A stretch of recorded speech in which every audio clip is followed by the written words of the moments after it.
Salut! Astăzi facem 24 de ore într-o mașină săracă și într-una bogată. Aici avem o mașină bogată. Ce e interesant la această mașină e că în interior are un buton care cheamă un șofer personal. Wow!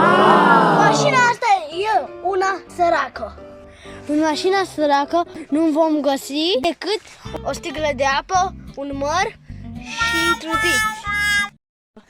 Ce nu știm încă este care va avea mașina bogată sau mașina săracă. Papi, tu sigur o să stai în mașina săracă? Ba nu, tu o să stai în mașina săracă, eu o să stau în această mașină. Sunteți curios să vedeți?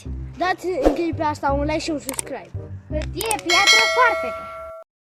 Ești curios să vezi cine a câștigat mașina bogată? Apasă acum pe like și un subscribe. Pare că o să am mașina săracă. Iar eu o să am mașina bogată. Să vedem ce am în interior. Să vedem ce avem aici. Eu am spray, M&M, Joe, preferata mea, Strudel. Ce în mașina mea săracă? Hai să vedem ce avem înăuntru. Nu e chiar așa rău. O apă, un măr și tortiți.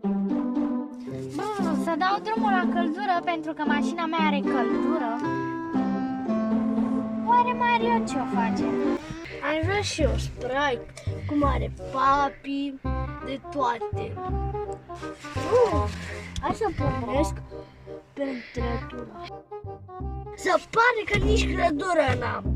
M-am plictisit. Ce-ar fi să folosesc butonul șofer personal? De șofer, dă muzica mai tare! Ce mă bucur că e o mașină bogată! Oare ce face papi? Oare am mâncat Snickers-ul ăla? Aș vrea și eu. Hai să vedem ce face papi.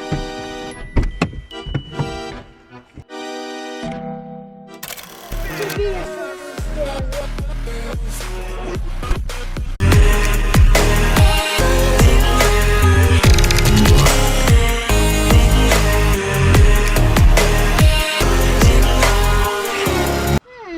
să mai mănânc. Am două din astea de ciocolată. Oare să-i dau și lui Mario una?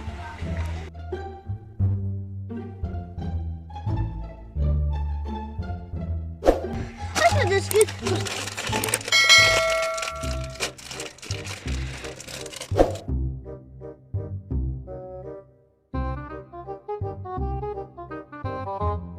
Papi? Mario, eu am două M&M-uri cu ciocolată. M-am gândit să-ți dau și ție unul. E cea mai bună.